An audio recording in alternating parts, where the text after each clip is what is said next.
नमस्कार, मी शीला पाटील. शिदोरीमध्ये आपलं स्वागत आहे. आज आपण पाहणार आहे लाल भोपळ्याची खीर. ही खीर करायला ही खूप सोपी आहे आणि चवीला एकदम मस्त लागते. कोणत्याही सणाला किंवा झटपट आपण ही खीर बनवू शकतो. चला तर कसं करायचं ते पाहूया. लाल भोपळ्याची खीर करण्यासाठी मी इथं लाल भोपळा 1 वाटी किसून घेतलेला आहे आणि 1 वाटी शिजवलेला भात आहे. आता गॅसवरती एक कढई तापवायला ठेवायची. कढई तापल्यानंतर त्यामध्ये 2 ते 3 चमचे तूप घालायचं. तूप छानसं पातळ होऊ द्यायचं. पातळ झाल्यानंतर त्यामध्ये 3-4 लवंगा घालायच्या. लवंगाचा वास खूप छान लागतो. लवंगाचा वास सगळ्या तुपाला लागल्यानंतर त्यामध्ये एक किसून घेतलेलं भोपळा घालायचा. मंद आचेवर हे छानसं परतून घ्यायचं. भोपळा छान परतला गेला, त्यातलं तूप बाहेर पडायला लागलं की त्यामध्ये हे शिजवून घेतलेला भात घालायचं. मंद आचेवर भात सुद्धा छानसं परतून घ्यायचं.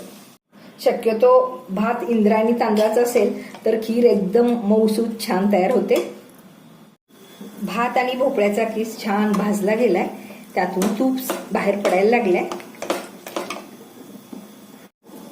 भाताची भाजणी छान झाल्यानंतरच आपण त्यामध्ये पाणी घालायचंय.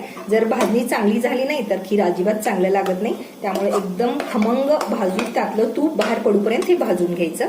आता शेजारच्या गॅसवरती एका भांड्यामध्ये 3 वाटी पाणी उकळायला ठेवायचं. आपण 1 वाटी भात आणि 1 वाटी भोपळ्याचा किस घेतलं होतं. 2 वाटी होतं. त्याच्या 1.5 पट म्हणजे 3 वाटी पाणी उकळायला ठेवायचं. पाण्याला छानशी उकळी येऊ द्यायचं. हे बघा, छानसं तूप त्यातनं बाहेर पडायला लागलंय आणि भाजणी एकदम मस्त झालेली आहे. त्या स्टेजला त्यामध्ये शेजारी उकळून ठेवलेलं पाणी घालायचं.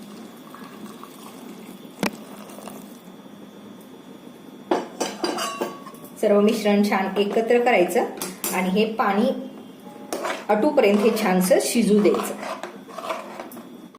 हे बघा, मिश्रण आता छानसं शिजलंय.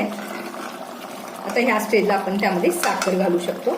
साखर आपल्या आवडीनुसार घालायचं. इथं पाऊण वाटी ते 1 वाटीपर्यंत साखर घालायचं. साखर घातल्यानंतर परत हे मिश्रण पातळ होतं आणि त्यानंतर हळूहळू घट्ट होऊ लागतं. शेजारी आपण यामध्ये जेवढं दूध घालणार आहे ते दूध उकळायला ठेवायचं. मी इथं 1.5 वाटी दूध उकळायला शेजारी ठेवलेलं आहे. साखर घातल्यानंतर या पद्धतीनं मिश्रण परत घट्ट होऊ द्यायचं, म्हणजेच खीर चवीला छान लागते. हे बघा, या पद्धतीनं असं थोडंसं घट्ट झालं की शेजारी आपण दूध उकळायला ठेवलेलं आहे.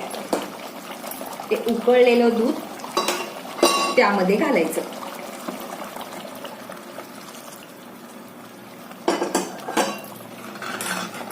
दूध घातल्यानंतर सर्व मिश्रण लगेच एकत्र करायचं, म्हणजे फुटणार नाही. त्यामध्ये आवडीनुसार थोडंसं केशर आणि वेलची पूड. परत हे मिश्रणाला एक छानशी उकळी येऊ द्यायचं, म्हणजे आपली मस्त अशी खीर तयार होते. छानशी उकळी आली म्हणजे आपली खीर तयार झाली. ह्या स्टेजला गॅस बंद करायचा. झाकण ठेवून एक 5 ते 7 मिनिटं याला छानसं मुरू द्यायचं, म्हणजे खीर एकदम मस्त लागते. त्यानंतर आपण ही खीर खाऊ शकतो. 5-7 मिनिटानंतर झाकण काढून बघायचं. ही बघा, मस्त अशी आपली खीर तयार झालेली आहे. आपण कोणत्याही सणात ही खीर करू शकतो. पुरी, चपाती यासोबत ही खीर खूप छान लागते. तुम्ही या पद्धतीनं करून पहा आणि त्याच्या प्रतिक्रिया द्यायला विसरू नका. रेसिपी आवडली तर लाईक, शेअर, कमेंट करा आणि अजून तुम्ही शिदोरी या चॅनलला सबस्क्राईब केला नसाल तर प्लीज सबस्क्राईब करा. वेळात वेळ काढून माझी रेसिपी पाहिल्याबद्दल धन्यवाद. परत भेटू अशाच साध्या आणि सोप्या रेसिपी सोबत.